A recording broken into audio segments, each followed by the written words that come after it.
Welcome back, everybody. I went for a walk last night through Portland, and I took some more photos of propaganda and Masonic symbolism. So we're going to start with that and kind of compare these symbols to the Bible. And then we're going to talk about Dominion voting. I know I haven't talked about the election too much. Call me a cynic, but I'm losing faith pretty quick in this system. But we're going to talk about Dominion voting and its connection to a company that has an office in Portland. So let's start with the tour. Okay, here we go. Check this out, guys. We've been talking a lot about the military style planning. Here, let me throw some tunes on. We've been talking a lot about how there's this militaristic vibe to everything that they're doing. Look at this new one in Portland.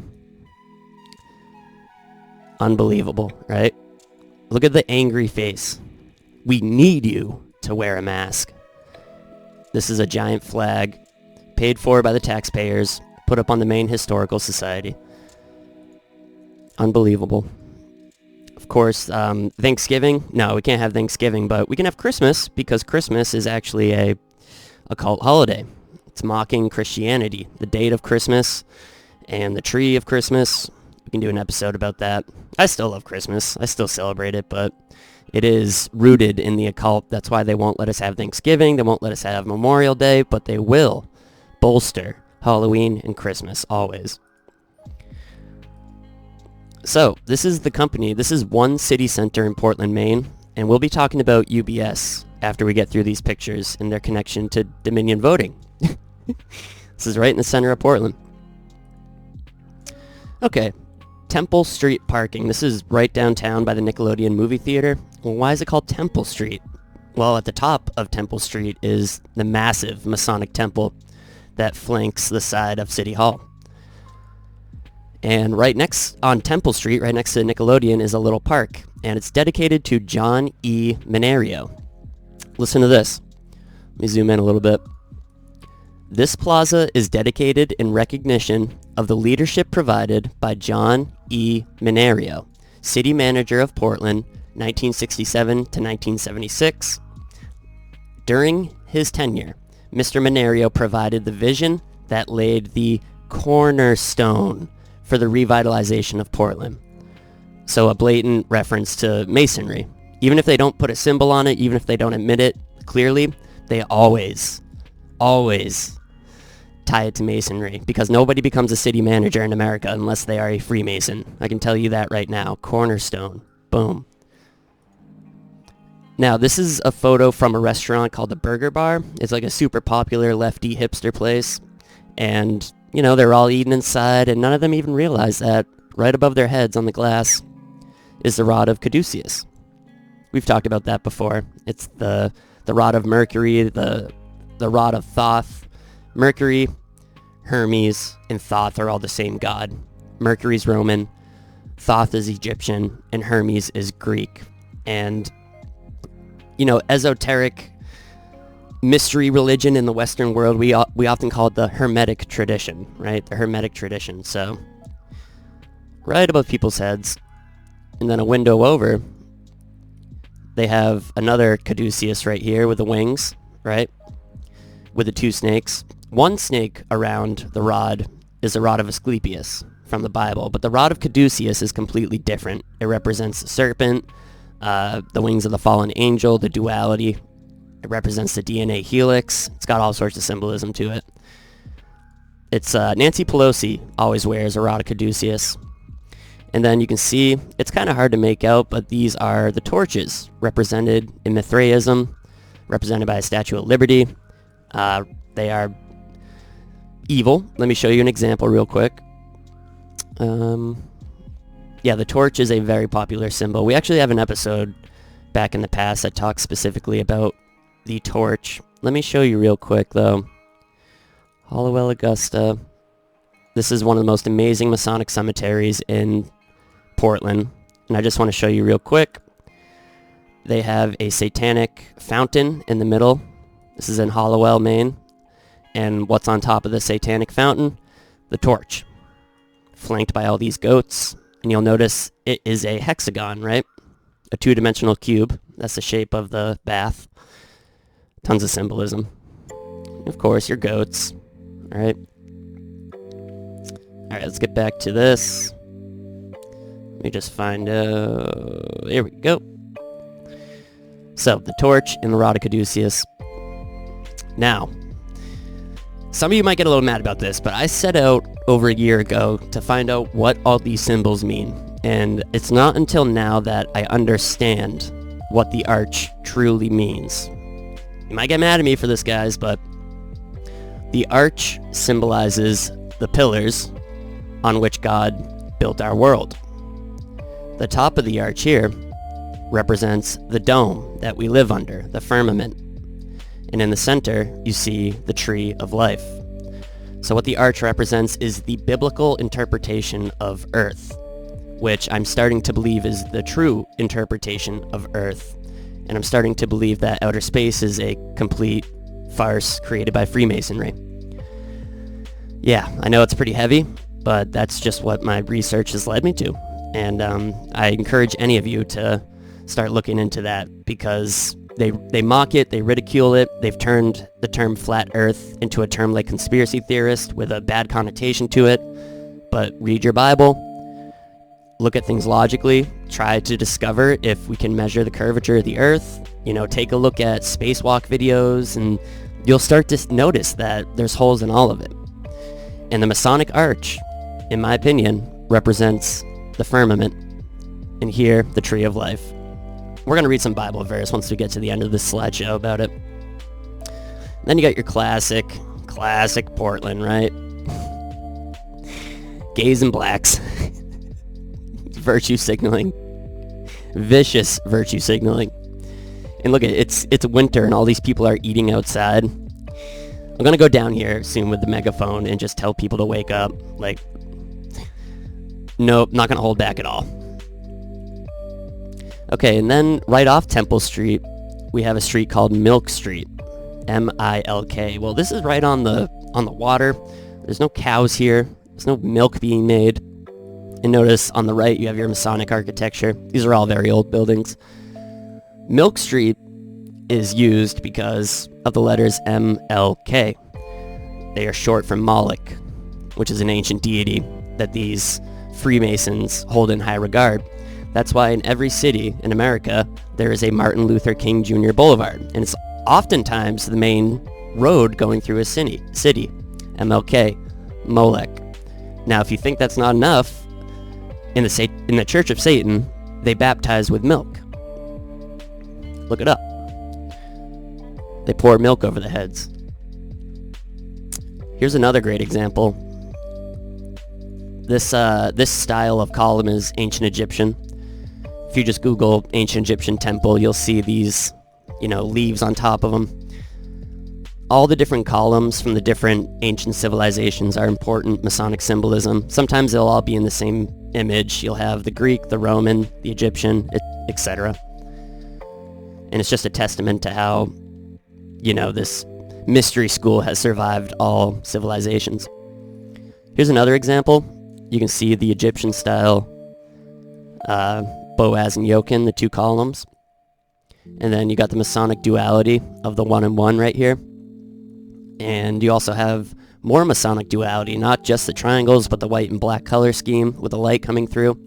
And if you lower the top triangle over the bottom triangle, you get the Star of David, which is a Masonic symbol more than a Jewish symbol. And then once again, this time of year, man, this should be bumping. This should be full with live music, people pouring out into the street, but nope. But you can see again, the Masonic architecture, right? The columns, the firmament, heaven above represented by a cube. And then you have sun, moon, wheel in the sky, right? And then even modern companies, guys, look at this. This is a Masonic symbol. It's a keystone, right? It's everywhere. Everywhere. If big money's involved, if property's involved, it's Mason controlled. These symbols aren't chosen lightly. They're very important, and that's the keystone. Look at this. This is kind of older. Back in the day, they didn't hide it as much. So you have the pyramid with the G on this fire alarm, and that's not it. Now you have the upside down with the G right next to it. Put them together, Star of David, or the alchemical symbol for the union of male and female, the Baphomet. Androgynous, right? There's another one. This is probably from, I don't know, the 50s or 60s, I'd imagine. Even modern companies, though, check this out. You have, and we're going to talk a little bit more about the biblical interpretation of the earth, but what you have on the inside is our plane, and then where the words elevation burger are written would be the wall that borders our plane, the ice wall. Inside the firmament is the sun. That's what the Bible says. The sun is inside the firmament. And of course you have your Egyptian pyramids. Ridiculously overpriced food.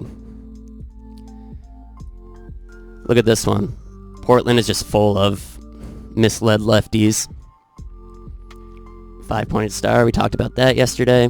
Uncle Sam wearing a mask, pointing with the Masonic finger. Shut the F up, Donnie. You're out of your element. Hashtag STFU, Donnie. Ugh, lefties. And then even so what we're going through in Maine right now is we have all of this, I'm speculating, but I'm sure it's true. We have all of this outside money coming in to prop up the marijuana industry. And the only thing flourishing right now is drugs. You can't go to the bar and, get a burger and hang out with your friends, but you can get marijuana delivered to your door without an ID. Literally, you don't need an ID. Kids can order marijuana, and it's legal. Nobody's stopping. Nobody's regulating. Nobody's stopping. And I'm not against marijuana. Marijuana's fine, but it's playing a role. These aren't like local farmers trying to make money off a crop. No, these are multinational, huge conglomerations, big tobacco. That is who is sending all of this marijuana. They're dumbing us down, and they're making it so we won't fight. And marijuana affects everybody differently. It doesn't affect me that way. I don't get lazy. I don't, but I see it all around me. People who smoke a lot of weed, they're not going to stand up. They're perfect New World Order slaves, right? So it all depends on how it affects you. And look see the pyramid? North Club with a K. I'm not going to do it now, but if we take out our Pythagorean or our Chaldean numerology calculators, North Club with a K, I'd imagine it equals something like 33. And then below it, here's another one. It's kind of covered by this, but you can see the pyramid. And these are all stickers for marijuana delivery companies. That's usually what they are. Here's another one. Cornerstone Financial Planning on Commercial Street. Cornerstone. And then above it, NBT Bank with a 5-pointed star. These are Masonic controlled companies. Okay, and then I saw this last night. I don't know if it's new because I've never seen it before, but it's a face mask statue, piece of art, right? And I'll never forget, the newspaper one day said, "Mask up." That was the headline, but they didn't spell it M-A-S-K. They spelled it M-A-S-Q-U-E. Now let's look at the definition of that.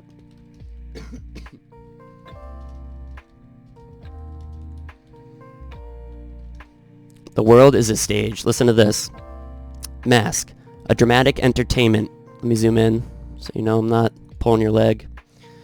A dramatic entertainment usually performed by masked players representing mythological or allegorical figures. It was popular in England in the 1500s and 1600s.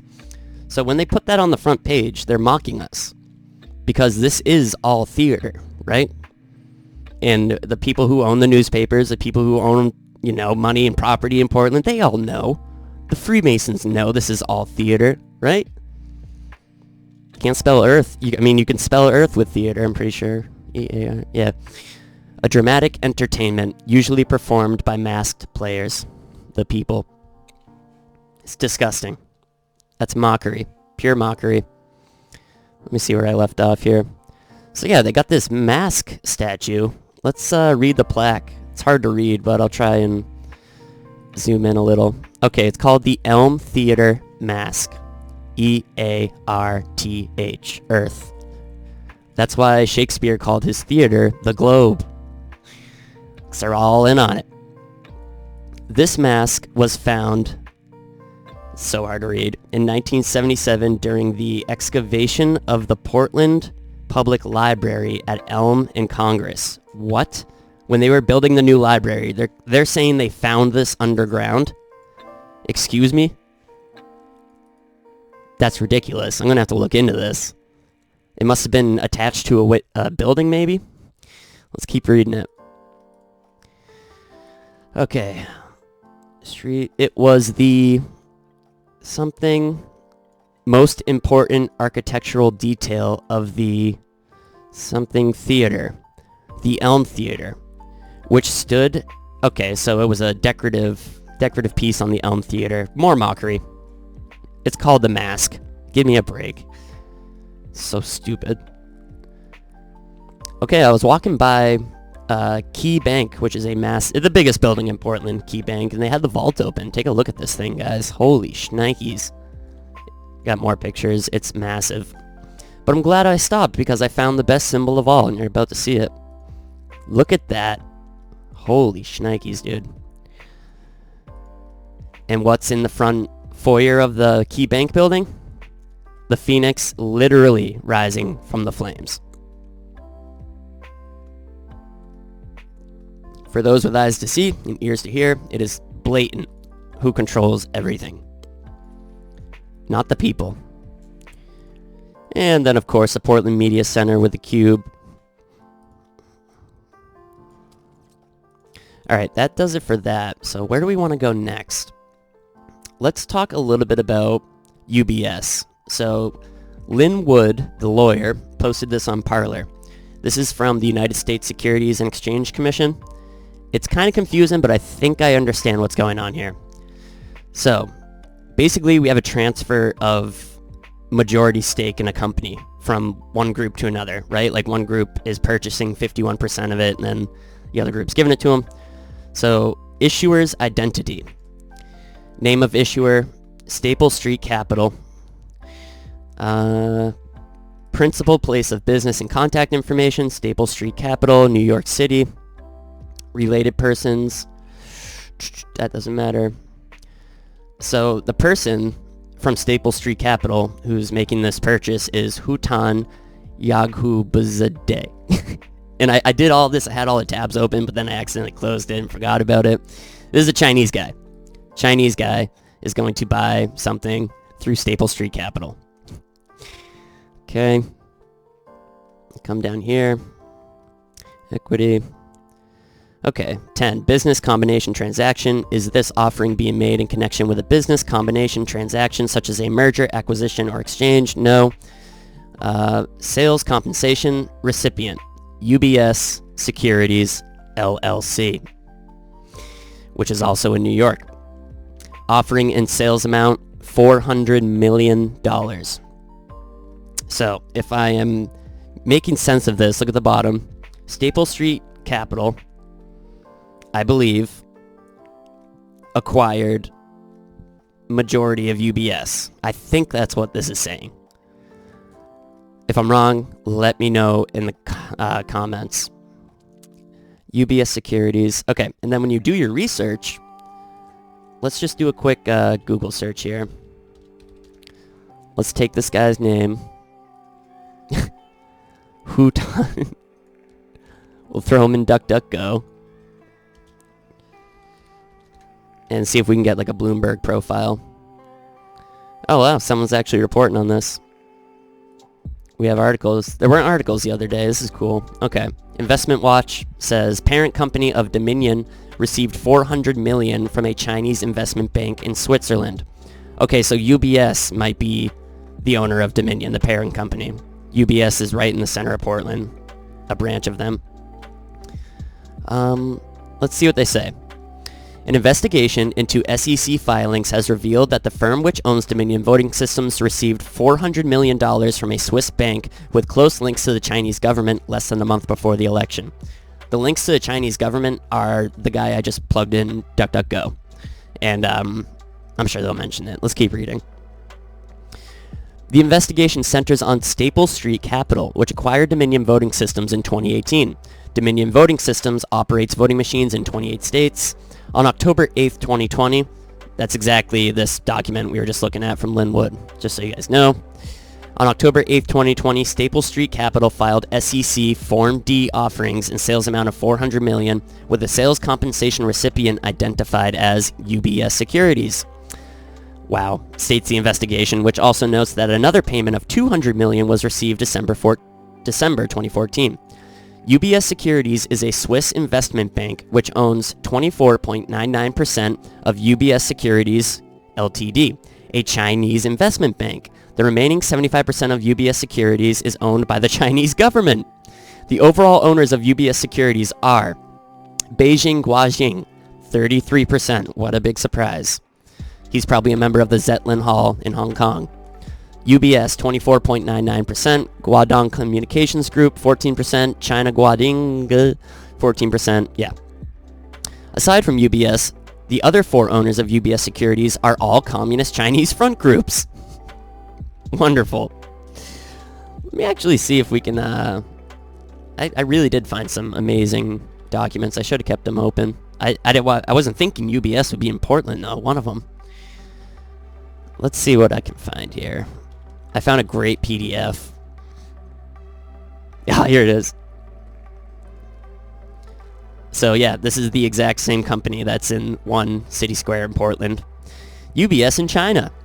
Let's read a little bit. So when I say, guys, that Masons literally control everything, like, all you have to do is go downtown in Portland, look, open your goddamn eyes up, shake off that cognitive dissonance. If this election's real, the company who played a role in delegitimizing it is literally our neighbor. Why are we not occupying the CDC? Why are we not occupying UBS? That's what we need to do. China is a key market for UBS. In 1964, UBS was the first Switzerland-based bank to establish a presence in the Asia-Pacific region, primarily through its wealth management business. UBS has provided corporate finance advice to Chinese enterprises since 1985. Okay. Why is Switzerland always neutral? Why did Italy, Germany, France, Britain, Russia, and every other country not take over Switzerland in World War II? Why do they never do it? It's because they're all on the same team, and all wars are orchestrated by a small group at the top, usually affiliated with Masonry.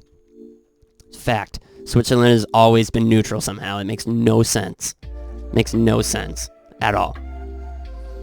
If it's the biggest banking capital of the world, then don't you think the Nazis would have wanted it? Don't you think the British and the French would have wanted it? Or the Americans or the Russians? Just saying. So yeah, very unfortunate truths about UBS, I guess. They are enemies of our country. And they're our neighbors. Okay. Let me see if there's anything else before we go ahead and talk about ancient cosmology, right? You guys are going to love this. Stick with me. I know some of you might be kind of like, Jay, are you saying the Earth is flat? Just hold on, guys. Hold on. I'm not saying anything, because I don't know. I haven't been up there. But if you just look in DuckDuckGo of ancient cosmology, cosmology being, you know, the way that culture interprets the Earth, right? We go back in time, and look at this one.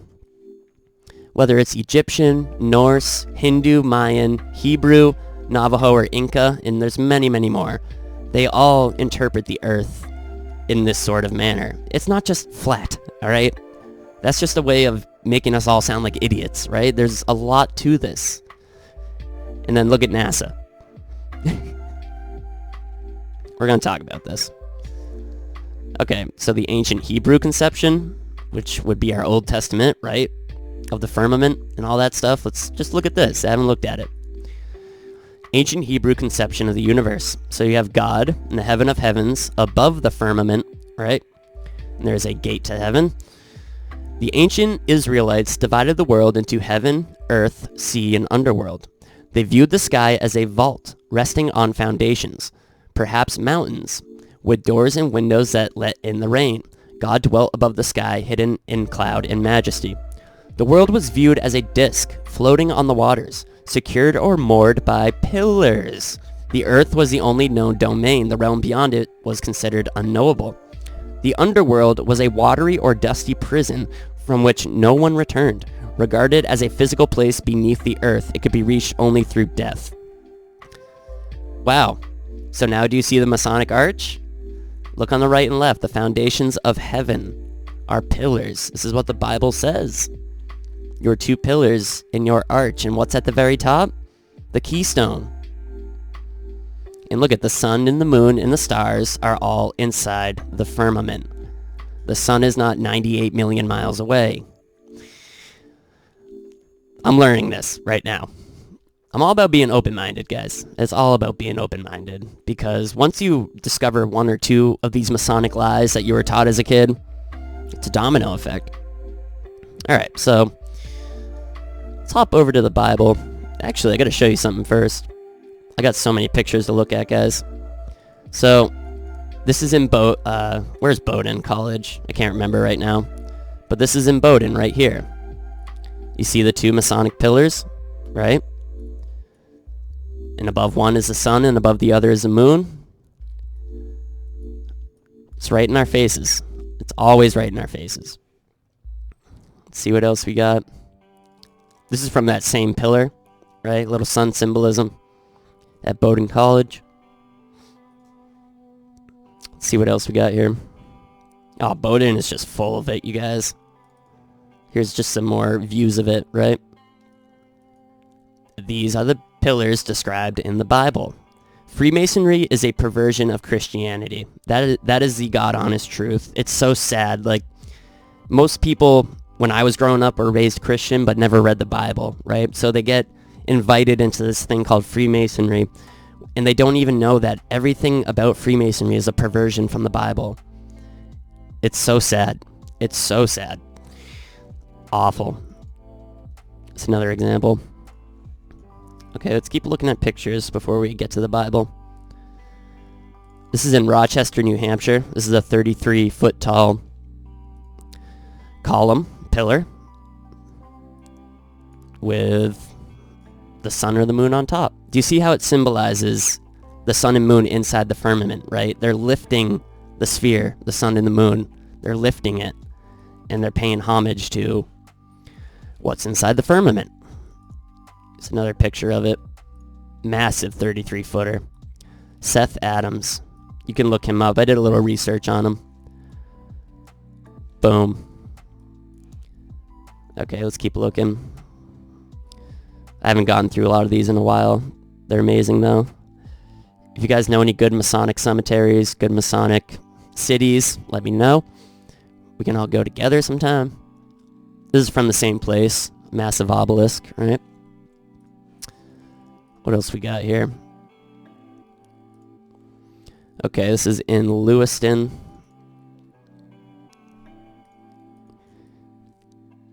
You have your obelisk with the Masonic square and compass. And the square and compass is the symbol of God's creation, right? Like, you can't make a sphere with a compass. You can't make a ball with a compass. You make a circle with a compass, right? It's very interesting. I'm starting to open up to it. I'm opening up to the idea. Okay, this is on your way into Lewiston. Order of the Eastern Star. We talked about this. This is the symbol of Satan, the Baphomet. Maybe now you understand why the U.S. military is located inside a Pentagon. Very interesting. Right in plain sight, you guys. It's always in plain sight. And now, let's see. So this is a massive Catholic church in Lewiston, and this broke my heart, you guys. I'm about to show you something that is so evil. Here's a picture of the front of it. Like, it's massive, right? Absolutely massive. But look what they hid on a door behind a fence, so you can't walk up to this. I literally had to, like, peek through a metal fence, and I saw it, and I couldn't believe it. Check this out. When you see it.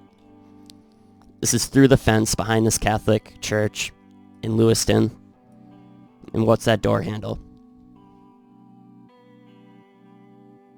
It's the devil. That's the devil. The top of Freemasonry and the top of the Catholic Church are basically one and the same. Same with the top of the Jesuits. The tops of all these organizations are the same. That's the big deception, is like, we get distracted, Jews versus Muslims, Muslims versus Christians, right? Atheists versus whatever, left versus right. It's all fictitious.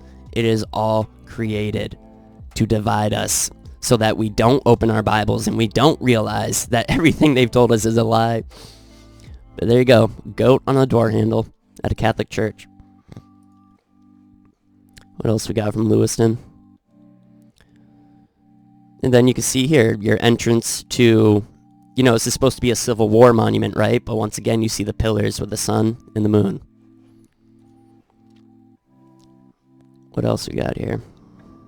I can't wait for next summer, guys. Love doing this. All right, I got more. Hold on. Look at this one in South Portland. Mockery. Absolute mockery of Christ. The two pillars, the wheat, and I think that's the oak. Those are Masonic symbols. Of course, Jesus stands underneath the firmament.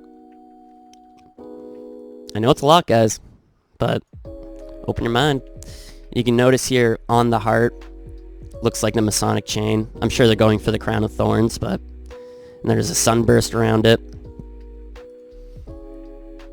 And now think about the way they always tell us to follow our heart, trust your heart, right?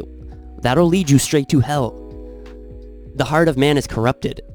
Do not follow your heart, right? That is stupid, but that's what they tell us. Every single movie and pop star, follow your heart, right? Unbelievable. When you look at the history of the heart, right? That was like the whole point of human sacrifice. The heart. It's awful. We're just speculating here, but here's more homage to the column, right? The pillar. Huge Masonic symbol. There it is again. And the Masonic duality is often represented as like being half finished, right? So you have your normal rock as a base, and then you have the hewn rock up here, right? The finished, polished rock. It's just a symbol of the craft, completion of the craft. Here's another great example of that, right? So you have a Catholic somehow, just like that police officer who escorted me out of work. That's a Freemason. That's not allowable. That's a one-way ticket to hell. It's disgusting. Okay, what else we got? Another good example of the column on top of the unfinished rock. More obelisks. And look at this, guys. I almost stole this sign, but someone was watching. And when it comes to the social distancing, you notice how they target funerals, weddings, and churches. Why? Because this is all about destroying Christianity. This is all about eliminating the truth of the Christian message. A marriage is a holy sacrament, matrimony. A funeral is a holy sacrament. It's called holy orders. Church is full of sacraments, Pentecost, Eucharist, First Communion, right?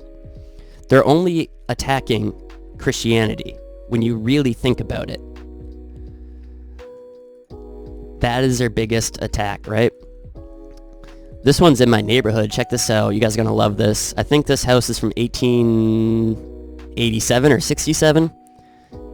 Remember Milk Street? Look at, that's Minerva or Molech, the owl. The same owl on your dollar bill. MLK, Molech. That's why there's MLK boulevards. That's why there's milk streets that are nowhere near any farm. There he is again. Of course, you got your sun symbolism here and here with your pyramid. And the pyramid represents all sorts of stuff, right? 3 sides, 3 angles represents 33. It represents the diamond. Because if you go down this rabbit hole long enough, they believe that the firmament is made of diamond. And when they say things like shooting stars, they're mocking you and they're being actually literal. Luminaries from the firmament actually do fall to earth. It's not a joke. That is what the craft is. Ever since the end of World War II, Freemasonry has completely constructed a fake universe, a matrix in which we all live. It's disgusting. And now, if you start thinking about the flat earth idea, what do kids do? They go outside and they look up at the sky and they think about the planets and they're awestruck. They're mesmerized by Jupiter, Mercury, Uranus, the ancient gods. So without even knowing it, people in our society believe to their bones in outer space and everything. They don't understand that they're worshiping and they're giving their energy to the ancient pantheon of gods. It's pretty crazy. What else we got for pictures? So this is in Hollowell. We already looked at the satanic fountain. Guys, I'm here with Taylor. I'm just going to go through this one because it's really good. There's you. Here's a temple in Augusta. Right next to the CDC. Literally across the street from the CDC. And then they got the... Let's look at... Okay. This is from Hollowell, right outside of Augusta. There are no Christians in these cemeteries, right? They're often across the street. Oh, I was talking with someone about fence posts. There's another good example of a Masonic fence post. Another obelisk, column. Look at that one. And what's his name? Horus. Horus, the ancient Egyptian god of the sun. The newly born sun. The ancient Egyptians, when that sun first came over the horizon in the morning, it was named Horus. Horus rising. Horizon. Get it?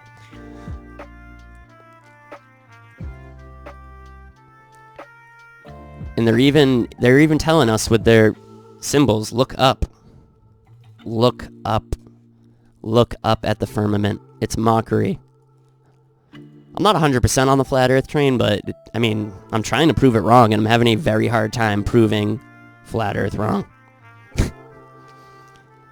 You know, I first got into these symbols because of a Freemason named Randall Carlson, who's dedicated his whole life to creating the craft, that's his craft, creating these ideas about outer space, and totally tricked me. Maybe he's telling the truth, you know, maybe there is space, but I don't know. You can see the column here. The moon is a representation of Isis, I believe, the ancient Egyptian god. And then, look at this, guys, the biggest one we've ever found. Well, we found two 33s, but look at this. Incredible, right? Look at the size of this next to Taylor. Look at his shirt, COVID-19 fraud. The base is taller than Taylor. Taylor's probably 6 feet. Wow, right? Incredible.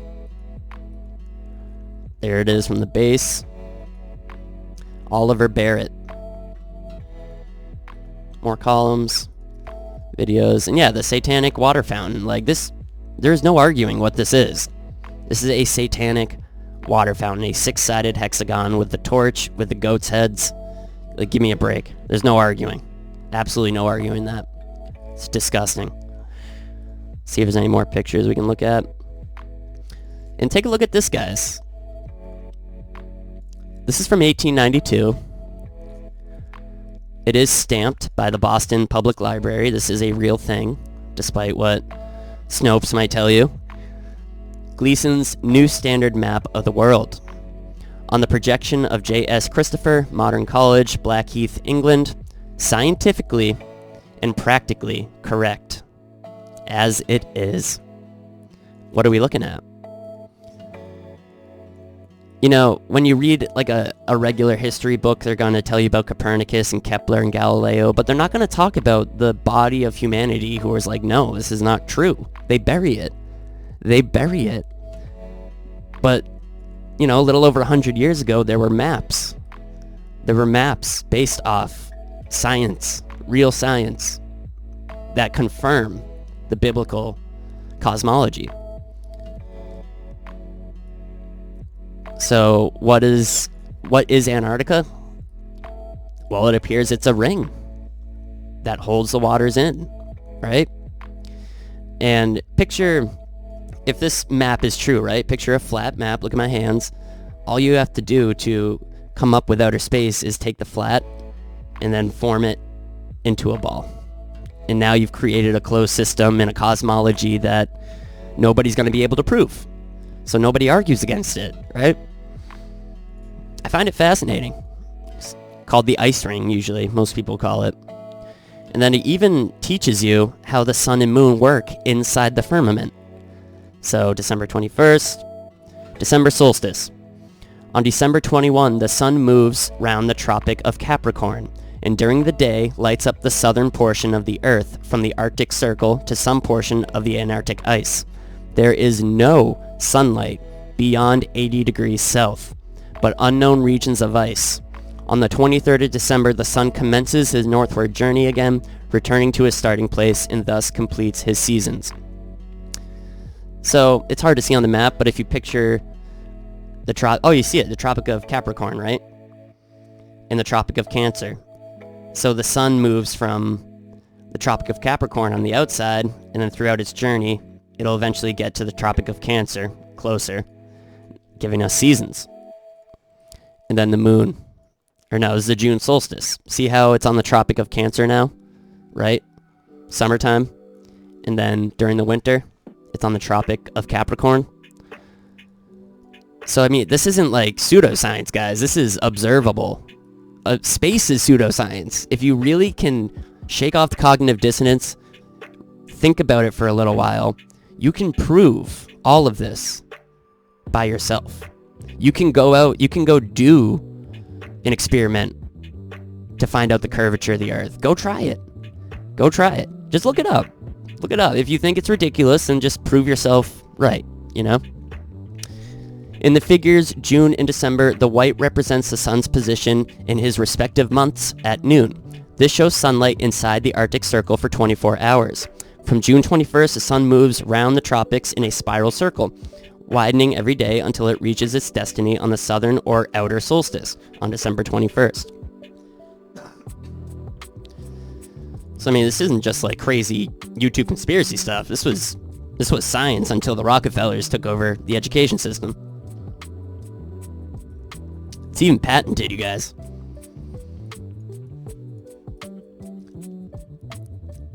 November 15th, 1892, applications made in England, Canada, France, Denmark, Sweden, Germany, Austria. Already patented in America. Wow. And I think I have some more maps we can look at. Let's just go through the whole slideshow. So here's an old version. This is an old map showing Antarctica, right? And they're picturing a big sea inside of it. It's interesting. Let's go through these little. This is an old Scandinavian map. Then you have an old version of Earth, and just look at the North Pole is very interesting too, because in the biblical cosmology, that is the location of the tree of life, most likely. The tree at the center of the world, right? And you can see that there are rivers going into the North Pole, into this central sea.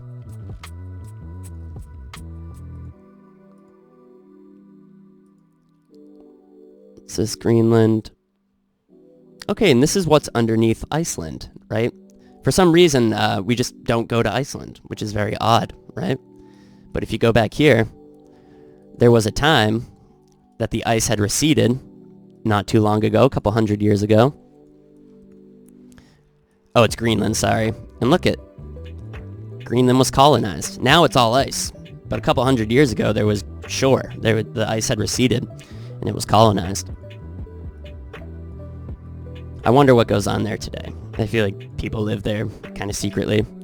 Then you can see a giant river running through Greenland, which today they say is endless ice, right? And there's an underground map. There's a massive canyon under the ice, they're saying, right? So we don't know. We don't know if they're telling the truth or not. Here's another picture of Greenland. Another picture. Another old cosmology, and you can see once again something very suspicious about the North Pole.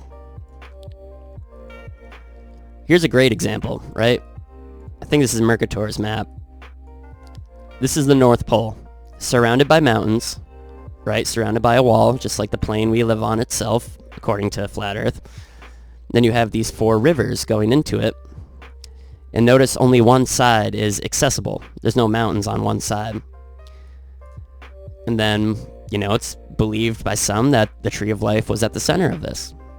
And the North Pole isn't the top of our Earth, it's just the center of our plane, right? Here's an old map that shows where my mouse is. I believe this is the edge of South America. I think it's the Orontius Phineas map, I can't remember. But here is a representation of Antarctica, supposedly, with rivers, pachyderms, colonized and settled. A lot of times in cartography, which is kind of a lost art, they would use source maps, right? Like Graham Hancock talks about this in his books. For example, if it was the year 500 and I was making a map, I would go to the nearest library. I might even walk months to get to the biggest library so I can access all the ancient maps of the past. So oftentimes when they make these maps, they're using maps that are 100, 200, 1,000 years old, right? And we lost all of it in the Library of Alexandria. I wonder who burned that down. Freemasonry. Okay, this is the map from the land of Oz. And if you know anything about MK Ultra programming and Oz is one of the most symbolic, pieces of entertainment ever.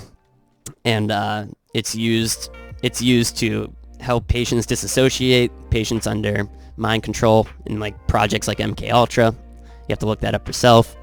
But check this out. Just like the North Pole, we have 4 sections, right? With only one entrance surrounded here. And then in the middle is the Emerald City. Emerald is the color of Hermes, Hermetic tradition, Freemasonry. Very important color. Well, let's go back a little bit. Remember, this is fiction, right? This is fiction, Land of Oz. But we go back to what our ancestors said about the North Pole, aka the center of our plane, and you got the same thing.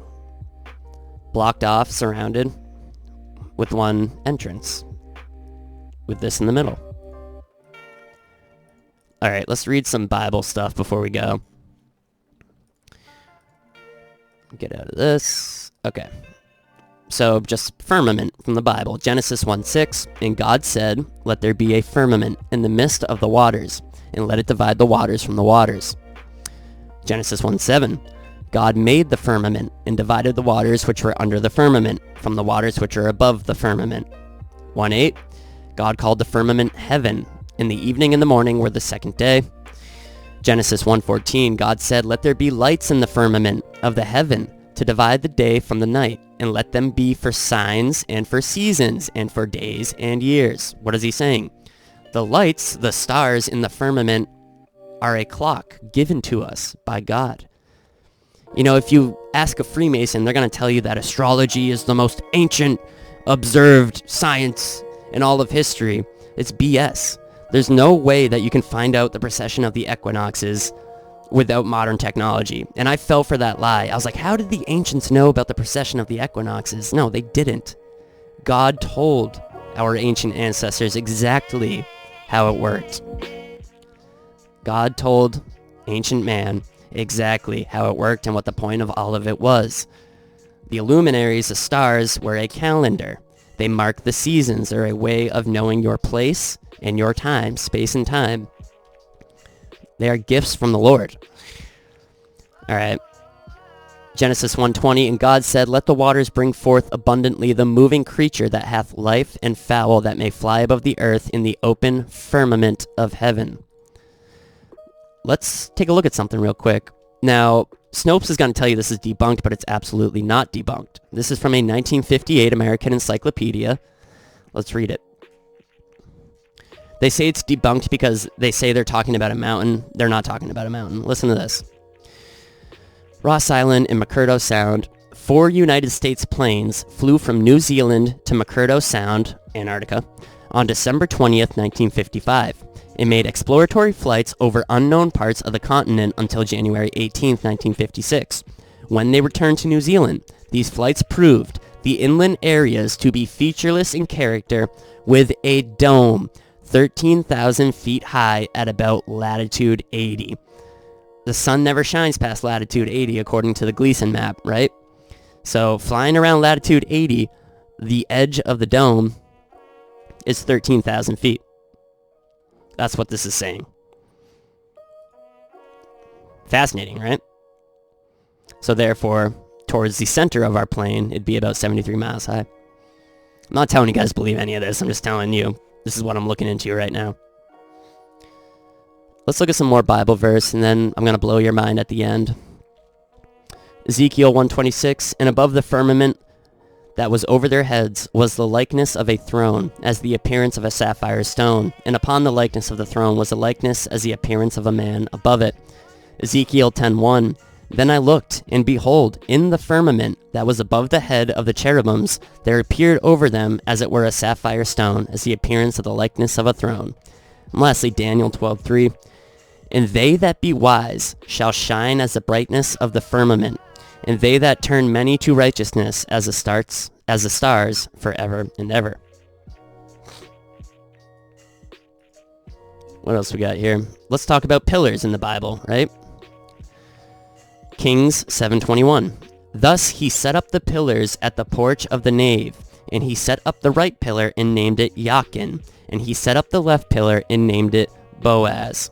So Jachin and Boaz, the pillars that Freemasons are absolutely obsessed with, were the pillars God used when creating our earth.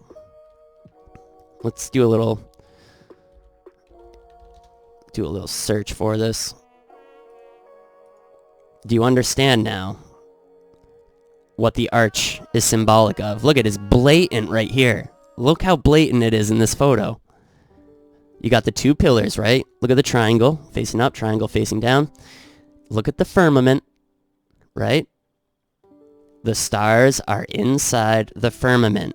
The planets are inside the firmament. The planets are just moving stars meant to allow us to understand space-time. And then you have the moon and the sun inside the firmament.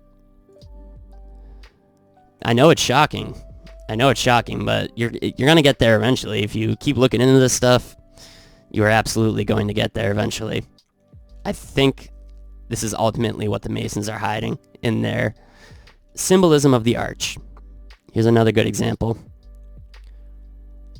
This rope representing the firmament, right? Unbelievable. 6 sick people. And it totally explains why only Freemasons have been to the moon. I mean, give me a break. And then, of course, the Kabbalah Tree of Life, right? The Tree of Life is all about the alleged tree that was in the center of our plane, which is in the Bible. Not specifically, I don't think, but the Tree of Life is mentioned a lot. And look at Jachin and Boaz. It's everywhere, you guys.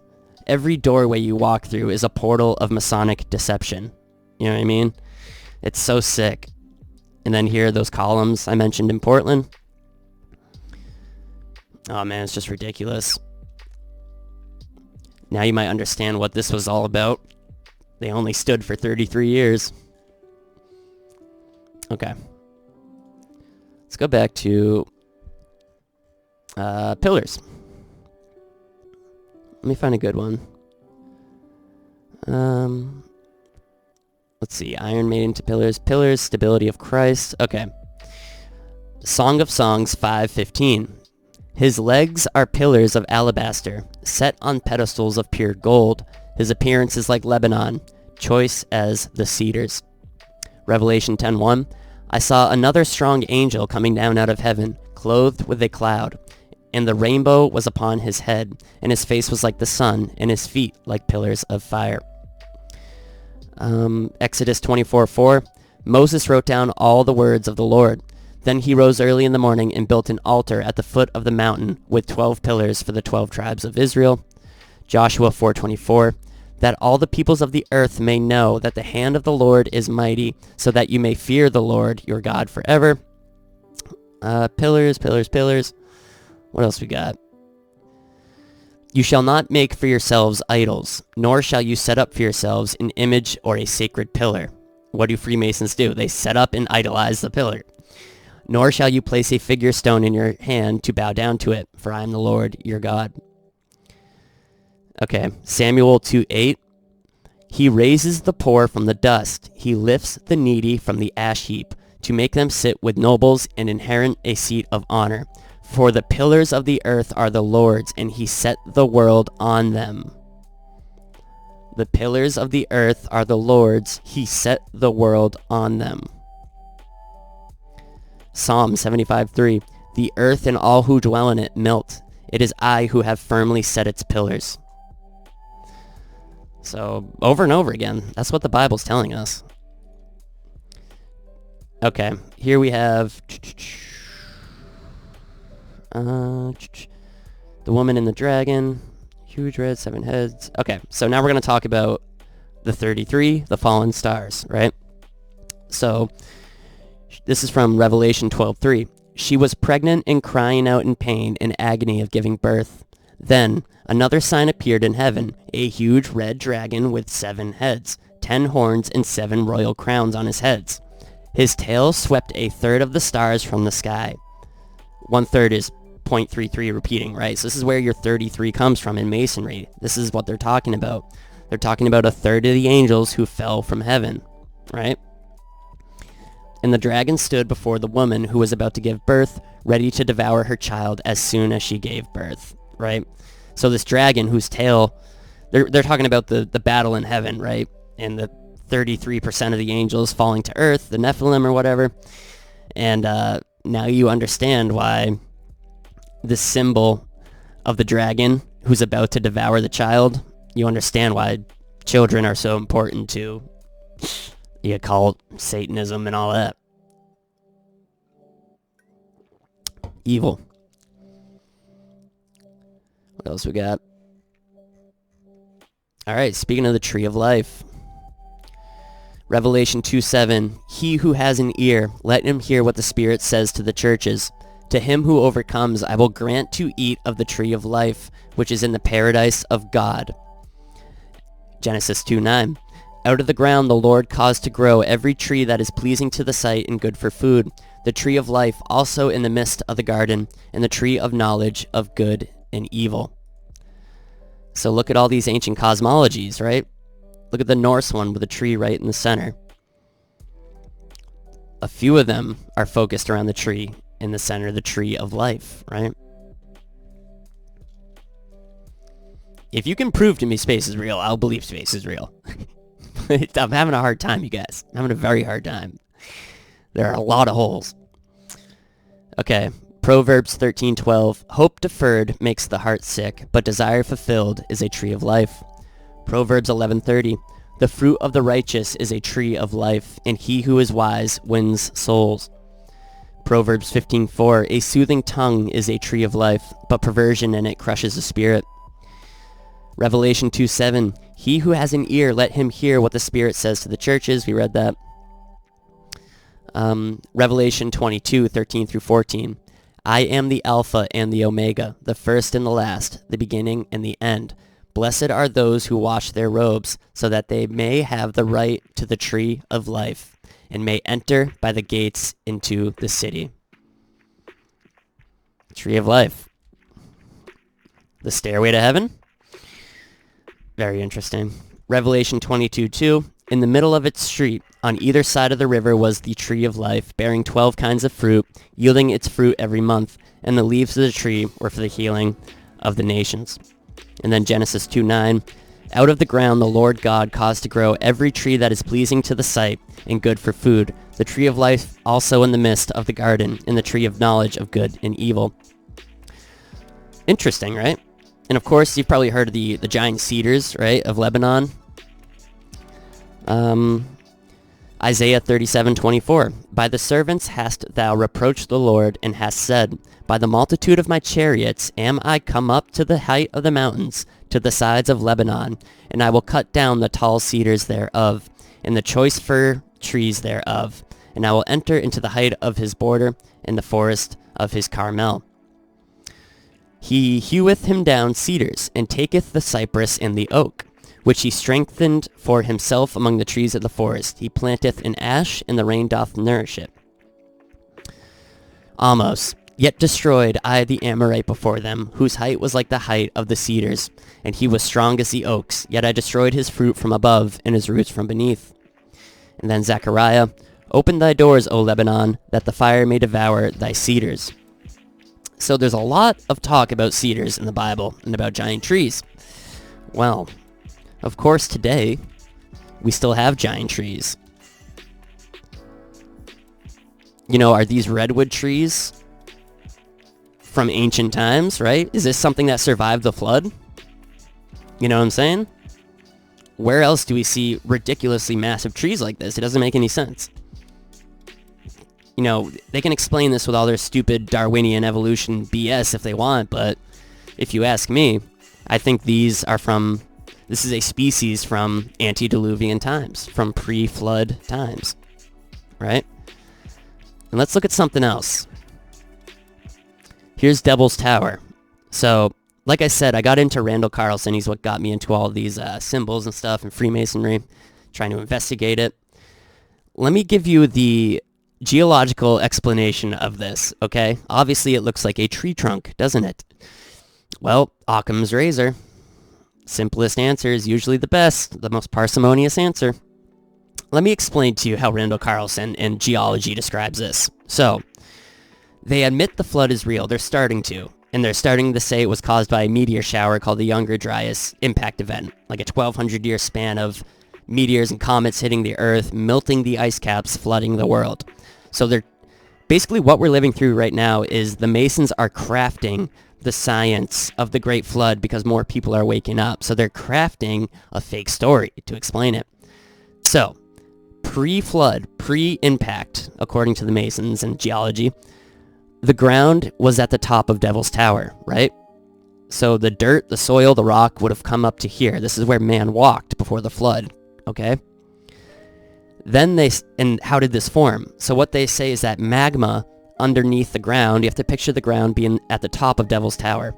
Magma underneath the ground, this is a column of magma that made it up to the top. So maybe this was like a 10-foot tall plateau, right? Surrounded by dirt. And then when the flood came, it washed all the mud, sand, and rock away from it, so now all you have is the tower of magma. Does that sound believable? And why is it called Devil's Tower? It's mockery. I'm starting to believe this might be an ancient tree, a petrified tree. It's crazy, right? But like I said, once you figure out one thing that's a lie, it never ends. Everything's a lie. Everything they've taught us. That is why they've done everything they can to destroy Christianity in my lifetime, because the truth is in the Bible. I never thought I'd be one to say that, right? But the true science comes from the Bible. I sound like a crazy man. I literally never thought I would be saying these words, but modern science is a lie. It's witchcraft. It's witchcraft with a different name, and I'm planning on doing an episode about that because, you know, in the 1800s, they identified witchcraft, sorcery, black magic, white magic, the alchemy. These were all very real things. And it's not until after, like, World War I, when the Rockefeller education system was created and all these Masonic multinational, you know, power brokers came together and created this false matrix we all live in. That is when, I totally forgot what I was going to say. Something about tree. Oh, that is when witchcraft, alchemy, black and white magic, and all of that changed to what? Psychology, psychiatry, sciences that are not measurable, observable, or repeatable. Sciences that are completely made up. I'm sorry, but I've had many psychiatrists. I had a crazy youth. Nah, they didn't do anything for me. No, they're literally Masons. Psychology is the biggest joke. It's so sad. It's witchcraft. Think about what these psychologists and psychiatrists do, right? Prescribe drugs for fictitious problems that are only in your head. Problems that maybe you should bring up with Christ. I'm going to get pulled for that. So yeah, but they have told us we live on a ball earth, which I'm finding harder and harder to believe. This is the Norse version. I think it's pronounced Yggdrasil. It's the Norse cosmology, right? The ice ring, tree of life, and the firmament. Now, if the firmament is a real thing, made of diamond, a dome, let's talk about how that could even happen. Well, Randall Carlson, the Mason that got me into symbolism, he said he got into it as a boy when him and his friend one summer researched geodesic domes, and they went into the woods and built one for fun. So Randall Carlson tells the truth when he's being nostalgic thinking about his past, and he literally tells us about the firmament, the geodesic dome. So check this out. A geodesic dome is a hemispherical thin shell structure, a lattice shell, based on a geodesic polyhedron. The triangular elements of the dome are structurally rigid and distribute the structural stress throughout the structure. Listen to this, making geodesic domes able to withstand very heavy loads for their size. So it supports itself. You can make a geodesic dome as big as your resources will allow you, and using the power of the triangle. We all learned about that when we were kids. It's the most sturdy shape, right? 3 angles, 3 sides, 33. The firmament is a geodesic dome. We'll keep going into it. The first geodesic dome was designed after World War I by Walter Bowersfeld, chief engineer at the Carl Zeiss Optical Company, for a planetarium to house his planetarium projector. So the first geodesic domes were made for planetariums. Do you think they were talking about space, or do you think they were making a model of the firmament with the stars on the inside, right? Crazy, dude. Crazy. If this is all true, it's nuts. But yeah, Randall Carlson, the oldest story he's ever told is about the geodesic dome. So that's how they do it, dude. They reveal the method. They tell you the truth, but it goes right over people's heads. So this can support its own weight. That's the important thing, right? A geodesic dome can support its own weight. ICASA, and now we're going to connect this to, what's it called? Plato and Plato's geometric structures, right? So check it out. Actually, let's go back to this. I don't want to get this wrong. Let's read a little bit. U.S. patent for it. Yep. Woods Hole, Massachusetts. I've been there. The geodesic dome appealed to Fuller because it was extremely strong for its weight. Its omni-triangulated surface provided an inherently stable structure, and because a sphere encloses the greatest volume for the least surface area. The dome was successfully adopted for specialized uses, such as the 21 distant early warning line domes built in Canada, blah, blah, blah. I want to get to the structure. Oh, look at this. Walt Disney, of course. Piece of crap. Hold on. Methods of construction. Wooden domes have a hole drilled in the width of a strut. A stainless steel band locks the strut's hole to a steel pipe. I don't care. Do you guys now understand why all capitals have a dome? Do you understand why all temples have a dome? Check this out. We're going to go back to Bowdoin real quick. This is the Art Museum at Bowdoin. What a joke. It is a Masonic temple hidden as an art museum. Hopefully just a Masonic temple. Hopefully not a satanic temple. But at the top, your geodesic dome. And then if you look at, let's see, I'll pull it up. I'll get a better picture. So this is the same temple with the dome at Bowdoin. And then they list all of these names from the Renaissance. Well, the Renaissance about 500-600 years ago marked the end of biblical science. It was when Kepler, Galileo, and all these Freemasons came out and created the matrix we are still living in today. So this temple at Bowdoin is honoring all of these liars. These are all liars. Evil, evil liars. I have a massive book on Da Vinci, all of his works, right? And the cover is Da Vinci, a woman he drew with a Masonic finger pointing up to the firmament. Mockery. Now, there's something about this I want to leave off on. Let's see if we can get Plato to come up. Oh, look at that. Geodesic domes are most often based on Platonic solids, particularly the icosahedron. Okay.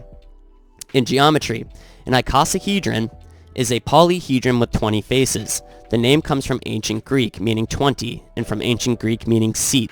The plural can be either. The seat, the throne of God, is the icosahedron. This is the Platonic solid that you make a geodesic dome with. There are infinitely many non-similar shapes of icosahedra, some of them being more symmetrical than others. The best known is the convex, non-stellated regular icosahedron, one of the Platonic solid whose faces are 20 equilateral triangles. What's an equilateral triangle? 33. 3 sides, 3 angles. Unbelievable. And I even recall now Randall Carlson saying during a presentation, this is his favorite shape. Like, they just mock us, dude. They mock us. Unbelievable. Let's see what else we can find. So these are different icosahedrons. So basically your firmament is made up of a bunch of these. And a geodesic dome can support its own weight. So then we can look at our Platonic solids. So 2,500 years ago, give or take a little bit, Plato was telling us the icosahedron, 20 sides, it represents water. Why would it represent water? Because it divides the waters above from the waters below. Do you understand? Right? The geodesic dome, which we live under, the firmament, is made up of icosahedrons. It is a geodesic dome. 20 faces, 12 points, 30 edges. Well, that's interesting, right? 12 points, 12 disciples. The Masons, pervert the Bible by giving new definitions to all of these numbers. And then look at the symbol here, the equilateral triangle. Unbelievable. 3s and 6s. Yeah. It's pretty crazy, right? Separates the waters above from the waters below. So even our boy Plato knew. And you can go to any library in America today and find out the truth, should you so choose. Let's just do a geodesic dome search. I always spell this wrong. And look at this. This is just a little example, but what do you see? A pentagon. A 5-pointed star.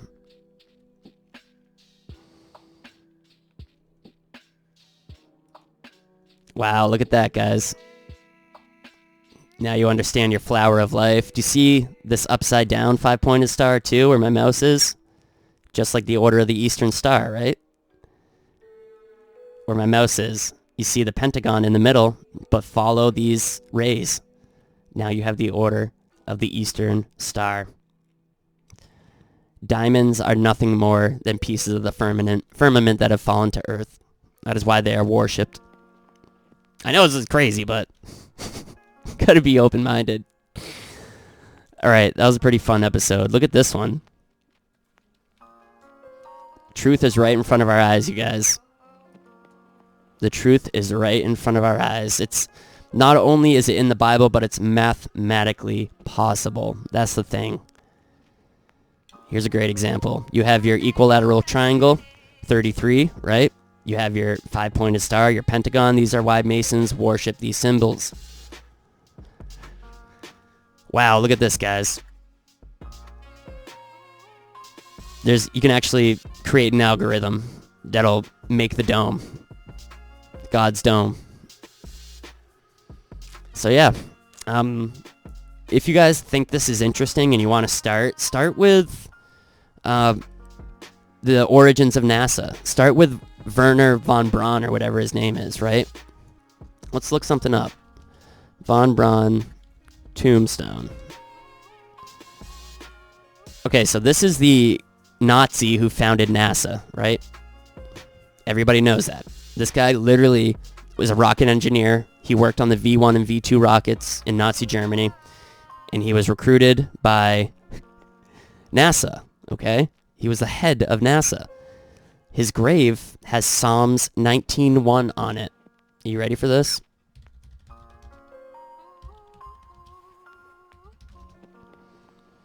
The heavens declare the glory of God. The skies proclaim the work of his hands. Day after day they pour forth speech. Night after night they display knowledge. There is no... What? Classic. Hold on, guys. It's supposed to be the firmament. Psalms 19:1. You can't trust Google. Or as Joe Biden would say, palms.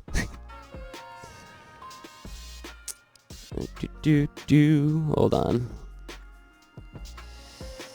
Psalms 19:1. There, I'm gonna God in the... Oh, there it is. Ready? To the chief musician, a psalm of David.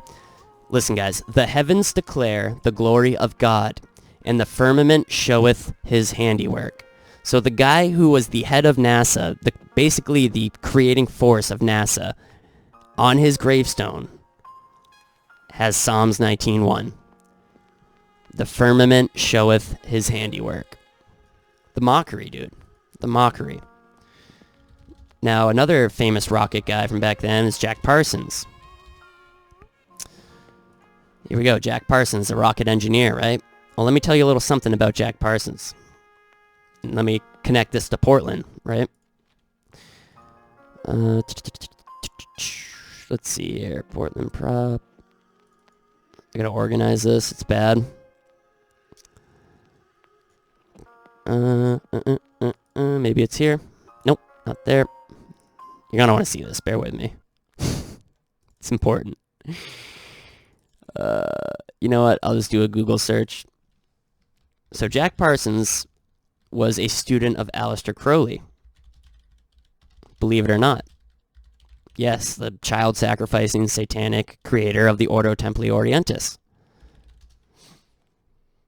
And to this day, there is an official OTO temple in Portland, Maine. And I've done episodes about this. You can go back. This is disgusting. This is like worse than what you would think Satanism is. This is evil, evil, disgusting, horrible stuff that shouldn't be allowed. Like, I understand freedom of religion, but when your religion is to sacrifice 12-year-olds because they are of the highest innocence, questionable. And yes, the OTO is under the umbrella of Freemasonry. They're all friends. So Jack Parsons, the other guy who helped form NASA, was a member of the OTO. And all of them were Freemasons, right? I mean, von Braun's grave, give me a break. He chooses the firmament quote from the Bible. Yeah. So if you want to start looking into it, start with the origins of NASA and Freemasonry, of course. I think that's it, guys. What a pretty crazy episode. Thank you for watching. I want to get some batteries for the megaphone today and go to the old port. So if I do that, you're going to see a video. If I don't do that, I want to go to the police station, and they have a whole wall of badges from across the country, and I want to go take a video so that you and me, we can go through these badges and poke out all of the Masonic symbolism and expose these people. All right.